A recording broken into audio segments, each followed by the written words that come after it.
arguably the most important aspect, and that is making money. Now, everyone in this room knows that Africans love their sport and are very heavy consumers. But have you ever wondered how come when it comes to making money from the sport, it looks as if the numbers that clubs, institutions, and administrators are making doesn't match the level of interest that people have in the sport? And we're going to find out from our panel exactly what that gap is and what is causing that. So welcome to the panel. Let me start with you, Cynthia. What do you make of the current terrain, that's the sports business terrain in Africa? Do you agree that there is a gap in terms of the resources and the interest that we have? And how do you think we can address such a situation and detach ourselves from the traditional ways? No, absolutely. I think, thank you first for inviting me. But I'm from Kenya, so I'm very happy to be in Ghana. This is my first time here. We're having our election, so we're a little bit angsty, but I'm happy to be here. There's definitely a very big gap. There's a big gap in the area of sports business. I'm going to ask, how many people here manage a football team, a basketball team, or a sports club? How many? Show of hands. How many here can tell me the value of their club? There's one hand up. So 2 hands up. How do you discuss business of sport if we can't speak of value? So the international, global value of sport is $500 billion. Can we bring that down and say, what's the value of sport in Ghana? What's the value of sport in Kenya? What's the value of sport in Africa? We don't have those stats. Sports is not sports. I mean, business is not business if you can't discuss the commercial value of it. And so the fast space is a very big gap because we don't even know. We don't even know what the value is or what the potential value is. And so that's a big, for me it's a good thing because, considering Africa is what they say the future, I think Africa is now. Africa is now. There's a very big opportunity. We have 75% of the population of 1.3 billion under the age of 35. What does that tell us? They are spending. They're spending on betting. They're spending on, all these things. They're spending on something around sports. We spend on DSTV to watch international football, but we're not spending on our own. So is there a gap? There's a very big gap. But I don't look at it as a bad thing. I look at it as an opportunity. I'll still stay with you, Cynthia. And I love the question that you asked the crowd in terms of value. Now, where do you think such a problem comes from? Is it a lack of technical know-how, or is just something that our people are not used to at all? I think we've spoken about it every single session that we've had. We lack capacity, we lack capability. So we lack the right people, and we lack, in many spaces, we lack the will, right? So if I'm running a federation, I was in Kenya Basketball Federation for some time. I would love for us to understand that, one, you have assets. What are our assets? Who is our asset? My athletes are the assets. My fans are an asset. The stadium is an asset. We have gaps around understanding what sports business is. So I can't run what I don't know. I can't sit here and say I'm going to run a football team if I don't know what my assets are. I can't run a football business or a basketball business if I don't know how I'm going to make money. What are my revenue streams? It's the same way you run any business. If you're even in the smallest shop, you know that in the morning I invested A, B, C, D, and this is what my expectation of return on investment is. But do we have that kind of conversation when we're running our sports entities? We have a big gap. We don't have the right people, prerequisite understanding of what sports business is, and being able to translate that consistently into the areas of sport. I'll come back to you, Cynthia, but let me head straight to Neil. And let's dig a bit in history, and you can use Ghana as a case study. Why do you think, making revenue from the consumer base has been narrow, especially recently? Do you allude to the fact that it could possibly be down to some socioeconomic variables? And if there are, could you list them? Well, thanks for having me also. I'd just like to pick a leaf from what Cynthia said before I go into the question that you shared or asked. It's just to add that part of the gap is the philosophy with which we run our sport. And by philosophy, I mean, why are we in sports in the first place? Some of the previous panels spoke to that subject matter. Because without an understanding of the why, then you don't know what to do. So without why, some enter sport because, or maybe by chance, others because others are doing sport, others because they think there's some money to be made from sport. But without understanding why you are in this, you will not even understand the business of it. You talked about the socioeconomic, I talk of a philosophical challenge. Because without understanding that philosophical challenge, we could talk socioeconomics and all those things, but I think the underpinning is, why are we in this? Okay, and once we understand that, next thing is, for those who are involved in the game, do they understand the business of it? And why it is important? For example, you said I can use Ghana as a case study. Why is it that a sponsor or a partner puts their resource behind an entity, and yet those who run the entity that is benefiting from the sponsorship do not see the reason why they must deliver the value they promised to that entity? It's because you don't even know why you are in this. The guys who pay your bills, the guys who pay the salaries of your athletes, the guys who provide the resource for you to be able to play your sport, you don't deem it fit to recognize their contribution through leveraging their investment. It comes back to the philosophy. We think the business of sport is sponsorship, for example, or they brought it to us, clap for them, put some nice cameras around, and that's the end of it. Meanwhile, the guys come in and they're looking for benefits. Sponsorship, for example, is a relationship. Case study, 2005, the Ghana Football Association signed an agreement with the Black Stars of Ghana. But we had done a study in why sponsorships had failed, or relationships had failed in the past.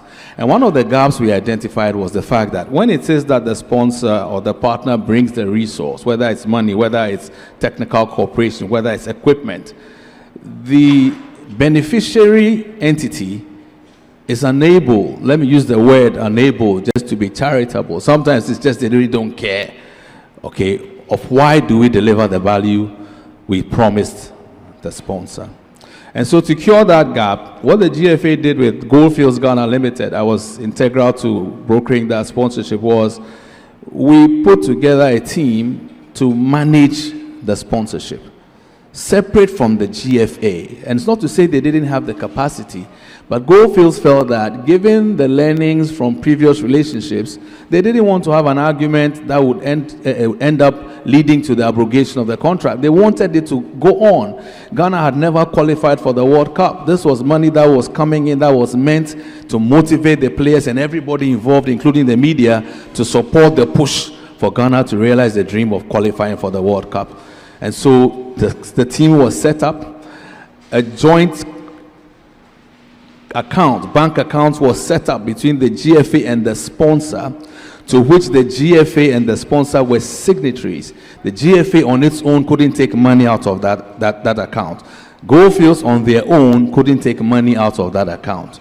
And because of that, let's call it rigid, if I may use the word structure, whatever needed to go to the Black Stars will go to the Black Stars. And then we, the managing agency, would ensure that whatever must go to Goldfields would also go to Goldfields. And it worked well for the first 3 years, the next 3 years, till after the 7th year, Goldfields felt the essence for which reason they had joined the partnership with the Black Stars, or the GFA, was done. What they had set as objectives were realized. The FA had realized 2 qualifications to the World Cups, and thankfully there was, I believe, a Ghana National Petroleum Corporation that was happy to take up the reins of sponsorship. So that's just an example of how you cure the gap. It's by getting entities, whether it's an agency, an individual, who has the mindset and the capability to ensure that the relationship between the beneficiary entity and the sponsor, all right, is managed to the extent that they want it to continue for a very long time. And that's how you cure whatever you want to call the socioeconomic gap. I call it a gap in philosophy, in mindset, in why we are involved in the business of sport. Well, let me still stay with you, Neil.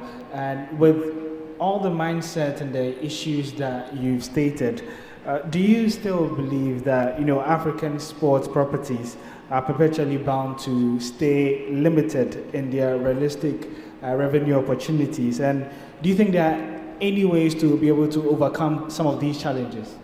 Yeah, I like the question. You talk about perpetually bound to be limited. Yeah. Africans, we are very religious people. And so I'll say, God forbid. That's on the lighter side. But my straight answer is that no, we are not perpetually limited. It's really a question of us recognizing where we are. Every organization, every entity, and if we even take African sports in its entirety as a corporate entity with different divisions, we just need to look at a SWOT analysis, okay? What are the strengths of African sport? And it might differ from country to country, but every country at their level, every sport at its level needs to look at where are we strong, okay, where are we weak? And it takes a very frank conversation with yourselves. Many times we paper over the cracks and pretend that everything is nice when it really is not nice. It's about being frank and speak to the issues as they are. Strengths, weaknesses, and having looked at those strengths and weaknesses, we look at the environments in which we practice our sport and see what opportunities there are that we can take advantage of. And there are several of them, both at a micro level for a club that is based in, you're from Kenya, you said, so let me use like Nakuru, for example. I just picked a word from there, a place from there. I've been there once, went to some safari, something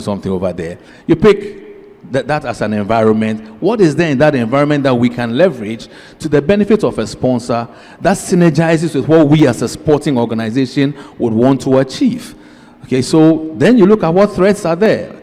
COVID-19 became a big threat right across the world, but COVID-19 also became an opportunity for some people who are serving technology to make loads of money. So I say that no matter how dire the situation is, no matter how difficult the circumstances may look, if we look hard enough, if we look deep enough, and because we are limited by time, I'll say if we are conscientious enough, and let me borrow one more word from what Cynthia said, if we have the political will, there is nothing that we cannot do to remove ourselves from what looks like a perpetual injunction on us benefiting from the business of sport. I'll come back to you. I have an interesting question in mind, but I want to also hear from Dr. Fred. And we... You're not the doctor. Oh, yeah, no. I'm not a doctor. People keep saying that. Please, I don't want any trouble. Okay. Maybe he looks like a doctor. Apologies. But that's a good thing. That's a good thing. But let me call you again, Fred. Yeah. We've heard of the numerous opportunities from Neil. Do you think that, with your experience in consultancy, administratively and structurally, are some of these sports institutions set up to optimize these opportunities that we've heard from Cynthia and Neil? I would start off by congratulating you for what you've put up, and you shouldn't be so concerned about the lateness and everything, and thanks for giving me the opportunity to express a few words. The first thing I'll say is I'll take it from what Tony said when he spoke, when he talked about the way we recruit people. Then I think Dr. Pampo then mentioned about how we don't advertise. What is it that we want for sports? What is it that we want to achieve? You don't wait till you get to the Olympics and get one medal and say, I've done well. What you have to do if you are going to get the right people, and I'll go further than what Dr. Pambo said, is that you have to have a criteria of the type of people you want, the skills and the qualities that you're looking for. It is on that basis that you do your interview. It is on that basis that you recruit the right person. What generally is known as meritocracy. If we don't stop putting the wrong square pegs in round holes, then it doesn't matter how much money comes into the sports. It doesn't matter how many courses that we run. Look, at this moment in time in Ghana, we produce 250,000 graduates. So in terms of capacity, it is not about the numbers. It is what we do with that capacity. Right. If we want to succeed, and coming back to your question, if we want to succeed, there has to be a clear vision and objective as to what it is that looks like success. Then you have a strategic plan. You implement that strategic plan, and then you get close to your vision and the success. If you don't have a vision, and I think Tony mentioned this as well, if there is no vision, there's no KPIs, then all we are doing is going round in circles. And you could arguably say that that's what we've been doing for the last 60 years. Because don't forget, sports in Ghana is a microcosm of the country at large. I still want to stay with you, Fred. You've had the experience of, let's say, consulting for the Ghana Football Association. Having this vision and strategy is a good thing, but there is also the need to stand out because there is competition. Let's look at one of the products of the Ghana Football Association, the Ghana Premier League. If there's a match being played at 3 p.m., that's not going to be the only match in the world. There will be other matches across Europe and the Western part as well. How do you think, even beyond football and other sports as well, how do we in Africa ensure that we're able to stand out to capture the consumer base that we have here? Could I put a caveat on that? I'm not here to speak for the GFA. I'm only a consultant there. So whatever I say, if I say something that the GFA doesn't agree, you can take it as a slip of the tongue. Okay, to be fair, there's a number of things that I'm proud to be associated with the GFA for what they've done. If you all remember, until recently, we didn't see evening matches.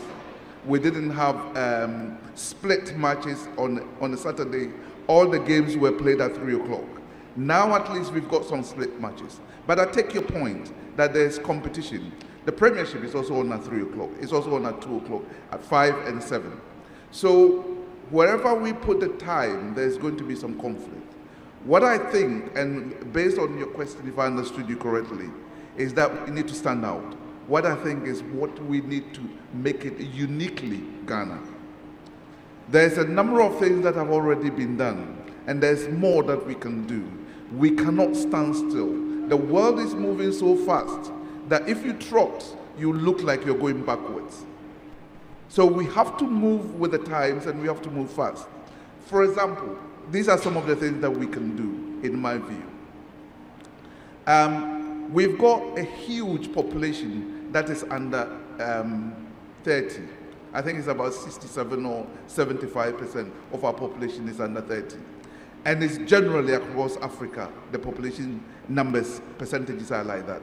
And that is one of the reasons why Africa is seen as the next thing, because the next purchasing power is going to come from Africa. How many of those people do we invite, the clubs invite to our stadium? If we start to invite a huge number of the schools into our stadium, that will become their pastime when they start earning money. All right. So there are things we can do now, there are things we can do in the future, but there are things that the government can also do. And I'll touch on the government and then the private sector. Most companies make huge monies in profit. I don't know whether it's all in Africa, but in Ghana, if I put my money in the bank, they lend it to somebody at a ridiculous interest rate and then charge me for the privilege of putting my money in the bank. If you don't believe me, look at all the bank financial statement at the end of the year. Huge amount of profit. Right. What the banks and what the financial institutions could do is to invest some of those profits. I'm not saying they shouldn't charge, I'm not saying they shouldn't make profit, but they can invest some of those profits into the clubs. The clubs will then be able to pay their players better.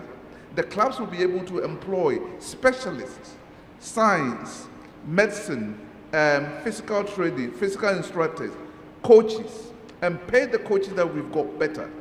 If we can do that from the private sector, that would then improve the quality of the football that we see. Now come to the government. The government can find a way of giving tax breaks to the private sector to be able to do that. The government can find a way, because look, everybody is running after money in Africa. Everybody is running after money like the money is going to finish tomorrow.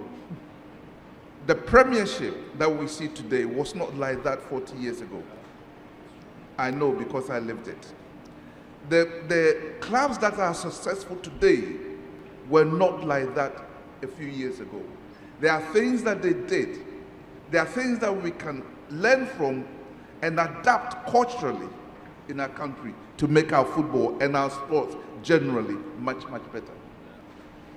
And Cynthia, I want to take your point of view from where Fred ended on the things that we can pick and make better. Now, there's no doubt that sports entities in Europe and North Africa have been booming for a while now. Now, how reproducible are their models in our cultural landscape? You could be for or against it. Do you think they're reproducible, or do you not think so? Or are you in between? As a marketer, I say that you go down, understand your market, and make what works for your market.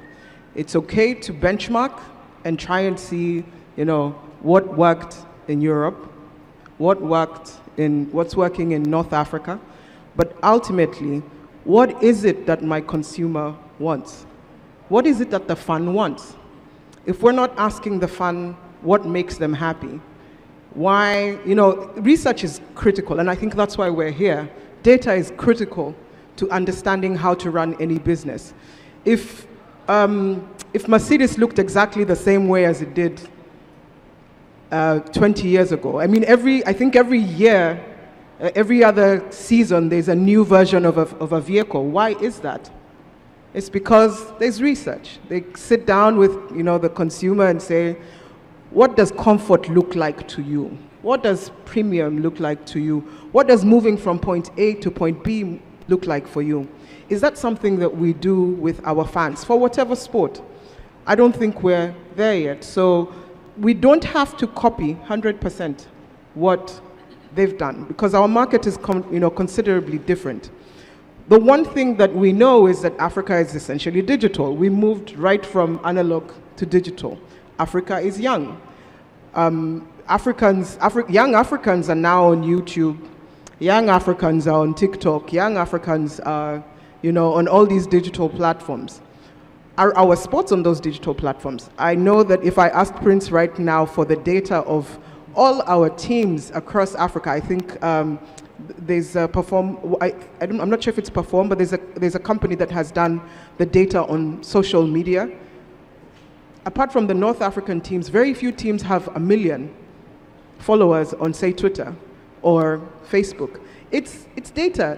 But that's where you find these young people. That's where you find your consumer. That's where you find your customer. So then, we're in a global system, yes. It's important to understand what works out there. There's no shortcut in sports. And I think we all know this. If you're sitting in a pitch, Ghana cannot beat the rest of the world unless we invest in the coaching staff, in everybody. There's no shortcut. We know that we invest heavily in the athlete, the technical aspect. So why is it that we do not invest off the pitch?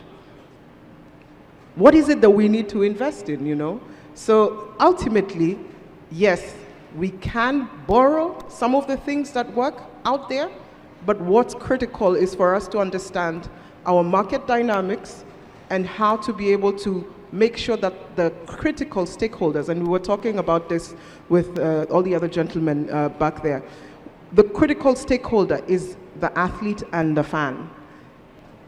You know, and maybe I'm segueing a little bit, I'm moving a little bit out of this, but it's critical. Every other game that we watch in Europe, if there's a thing that we can borrow, in America, I love basketball, so I watch the NBA heavily. I know Michael Jordan. I know LeBron James. We all know 1 or 2 or 3 footballers here and there. We know those footballers why. We know those basketballers why. It's because they've been presented to us in a certain way. Now, fans want to live the life of those athletes. I mean, I watch LeBron and I'm like, damn, I want to be like, you know, okay, I can't be like LeBron, I know I can't. But we want, you know, fans want that. How many of our athletes here are worshipped in that sense? Not just here, you know, across Africa. We know our athletes because they play in Europe. We don't elevate them. That's something that we can borrow. I cannot buy what I do not feel is worth value. You know, I'm going to pay for a shirt of a player because it's valuable for me, you know. But if he's not presented as valuable, if he's taking the same, I don't know, you call them Okada, maybe that's Nigeria, I'm not sure. We call them like the motto? Yes. Yeah, Okada. Do you honestly think there's a fan sitting somewhere who's going to sit and say, I want to follow that guy, and he's on the same room with the guy who's meant to be a superstar?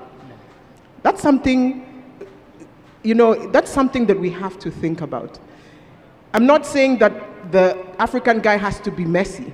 We were talking about that, you know, earlier also. But he has to be elevated to a point where I have the sense to say that I want to follow that guy, I want to watch that guy. That's one of the things I think we can borrow.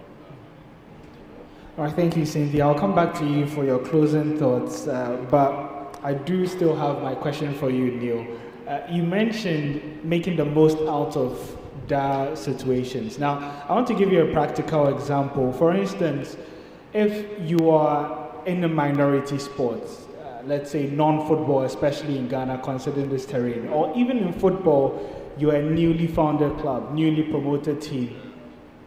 When it comes to marketing, the first thing most of our companies look at is your numbers.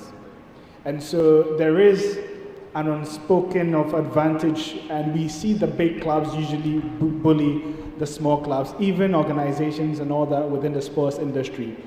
What are some of the innovative ways that you think these younger clubs, younger teams, and much less appreciated sports could close that gap and be able to attract sponsorship to their organizations as well?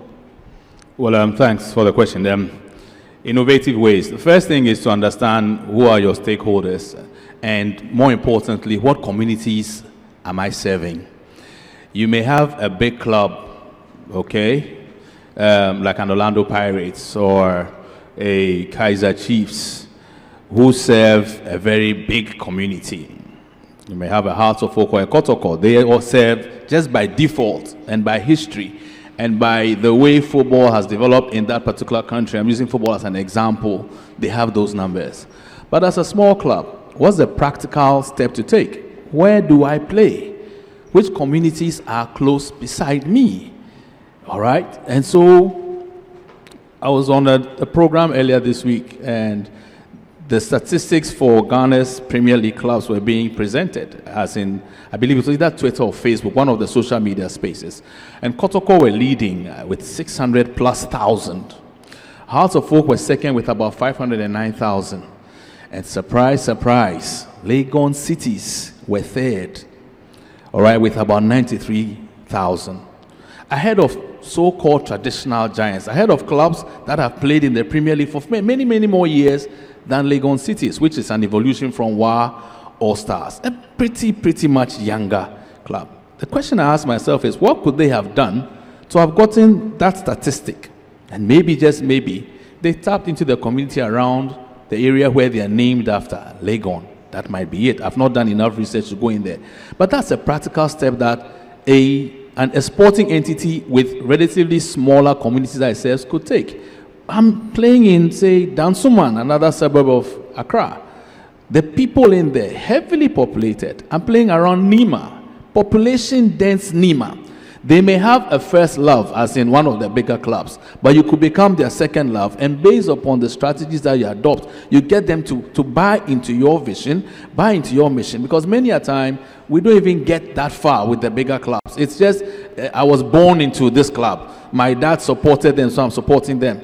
Okay, and we talked about the demographic of young people, many of whom don't even have that strong a connection with the so-called traditional giants. And think about it. Let's come back to Ghana as an example. You've got 30 million strong population. If out of that 30 million, between Accra, Hearts of Oak, and Kotoko, only 1.1 million are following them on social media, what about the remaining 29 million? There's an opportunity there for a club in its own small area, all right, to snatch some of those young guns who owe no affiliation to any of the big giants. Many of them even owe affiliation to the foreign clubs. Make yourself relevant to them, and they can tap in. That's just one example of how a club or a sporting entity that's less endowed. Then we talk about the other sports, track and field athletics, boxing, swimming. I have one of the, sometimes it sounds like a funny example, but imagine the coastline of Ghana, all right, all the way from the border, Flao, all right, to the east, to the western side. That coastline, all right, sea, you've got inland water bodies. Why is Ghana not producing swimming champions? Have we thought about it? Or we say the biggest sport is football, then we do some boxing because we have some heroes from there. But look at this coastline. How many boys go in there to swim? Deep diving in the Volta River. They go deep down there to pluck oysters and come out. Deep diving is a sport. It's earning medals for countries. What are we doing? Are we thinking it? You know? And I like to make references to books of history and books of religion. Say, as a man thinketh in his heart, so is he. So Africa, what are we thinking in our hearts when it comes to our sports? Where are our sources of comparative advantage? Kenya, long distance, till only recently I saw a short distance guy winning the 100 meters. I think I come up, but that may be a small aberration, you know. But it's a long middle and long distance thing. Okay, Jamaica sprint, United States of America sprints. They are known for these things. What are the various African countries known for? Are we thinking consciously about this so that we can then put more of our resources behind these sources and not send teams just for the sake of sending them to international tournaments and say we went and participated? No, we've got talent in certain areas. Let's identify those sources of comparative advantage, whether it's for a small entity or it's for a nation state. Once you identify them, apply the resources there. Resources are not that bountiful, so apply to where you've got your strengths and make names from those ones. Well, thank you very much, Neil. I'll just be going around to take closing thoughts. But on your point on Legon cities, yes, they came in on social media, were very vibrant, and you know, they didn't really have to do much.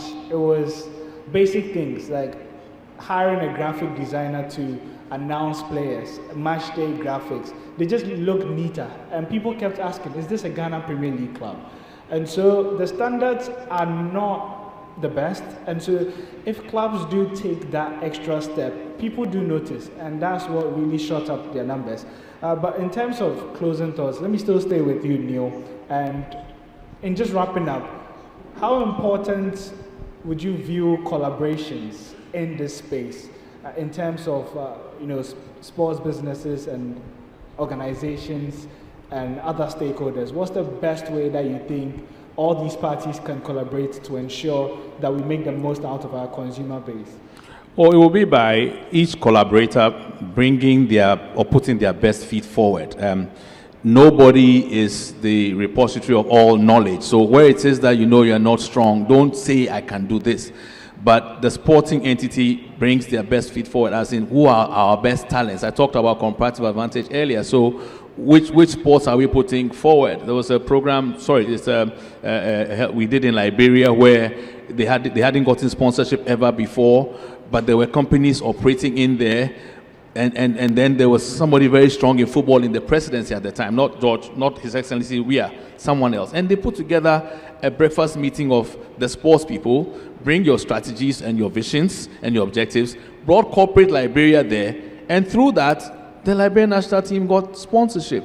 So collaborations are critical, but we all need to identify what do we bring to the collaboration. And whatever we bring to the collaboration must manifest once it's sewn up. So as the sporting entity, this is what I bring. The sponsor, this is what I bring. The government, if the government is involved, this is what they bring. We all play our roles within that collaboration, and it makes it a win-win for everybody. And you find that when corporate Africa sees this happening around a particular sporting organization, others would buy into it. But when they don't see the value or the benefit, it becomes difficult. So collaborations, absolutely the way to go. Let's put our best feet forward, and let's let the business be really business. Neymar left Barca for 220 million euro. A parliament in Africa would go for a loan of $150 million and clap for themselves. That's not business. That's my last statement. Well, to you, Cynthia, and it's good Neil actually ended on transfers, because I wanted to touch on that bit. Over the years and the different sports fraternities that we have, transfers have been viewed as, if not the sole manufacturer, but one of the highest. Yes, transfers are inevitable. It even happened to the biggest of clubs.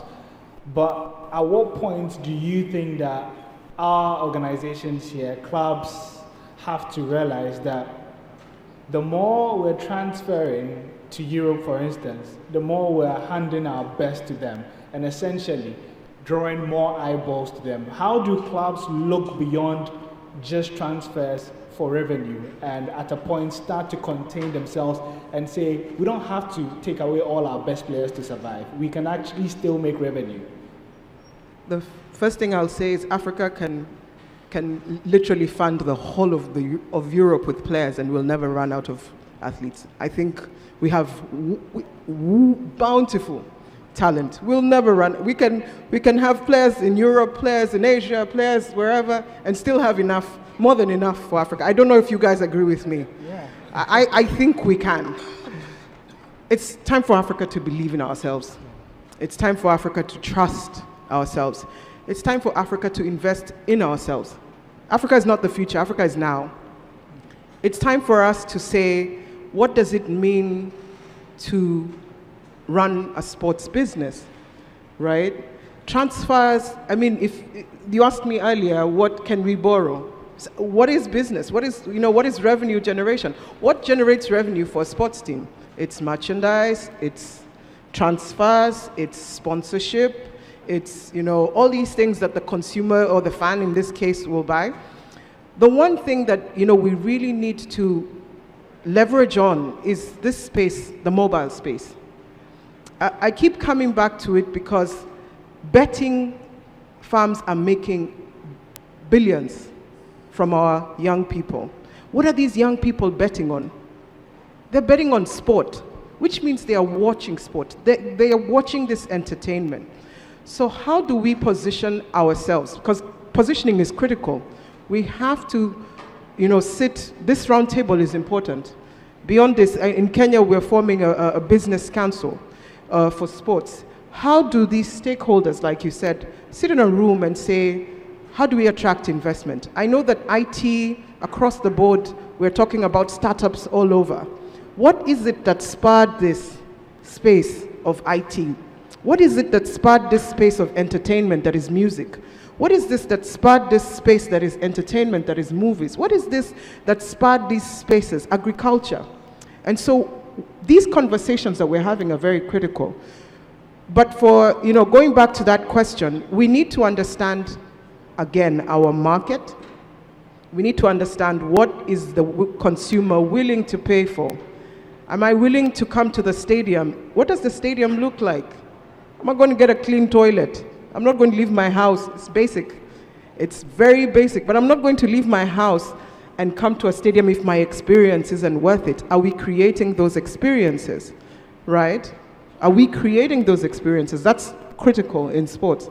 And then ultimately, are we measuring and evaluating ourselves? If you're not measuring yourself and evaluating yourself against KPIs, like he mentioned, and it's not going to happen overnight, guys. Nobody's saying, African sport needs to be like European sport in the next 2 weeks. What do we want to look like in 5 years? What do we want to look like in 10 years? What experiences do we want to create? What superstars do we want to build?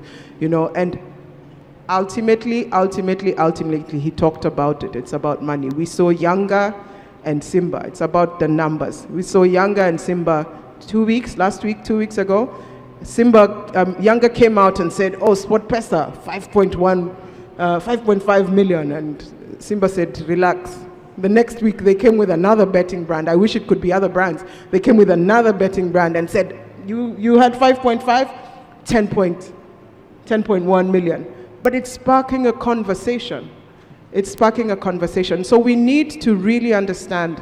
I don't know if any of us was looking at, Tanzania and, how football is being run in the country. It might not be all teams. Again, we need to figure out how to cascade this down to as many teams as possible.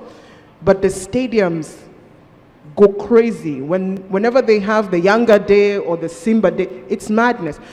We don't have to go to Europe to try and copy. Let's go and figure out, why is it working in Tanzania? How can it work in the rest of Africa? Thank you. Well put, Cynthia. And the 2022 edition of the Simba Day saw 60,000 fans in the stadium, and there was an extra 10,000 outside just hanging around. And so it's happening in Africa. It's very close to us, and it's something that we can also achieve. And Cynthia also touched on betting. Well, it was one of the topics that we'll be exploring much later today, where we'll have a panel discussion on what is sport's best relationship with betting. And so that's one thing that you also want to hang around for. The statistics states that every 1 out of 5 youth in Ghana in the past 10 years has engaged in betting at a point.